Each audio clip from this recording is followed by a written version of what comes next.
Bismillahirrahmanirrahim. Okey, rawatan tutup sekalian.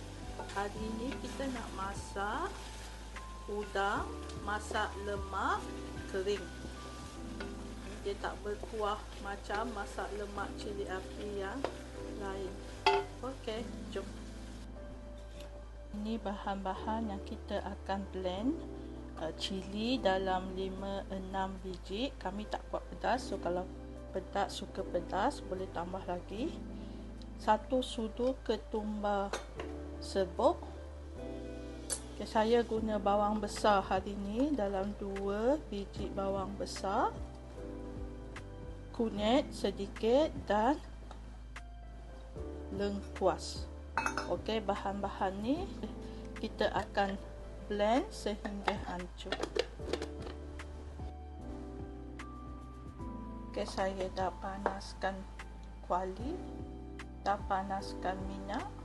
Kita nak tumis dulu bahan-bahan yang kita blend tadi.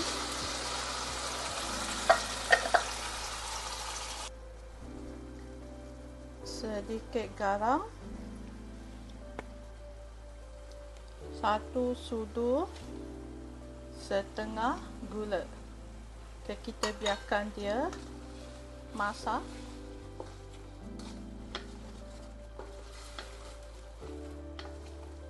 Kita juga akan letak santan RM3 kita.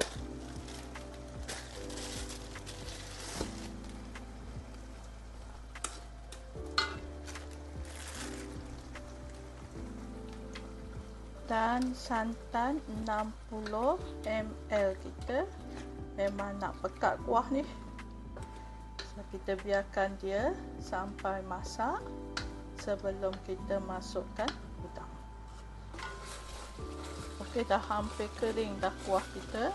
Bolehlah masa ni kita masukkan udang dan kita biarkan dia masak.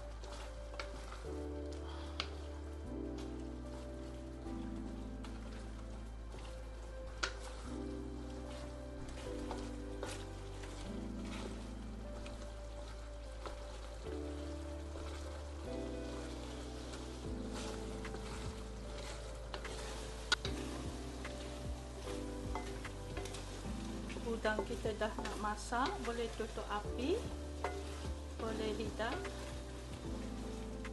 Selamat mencuba.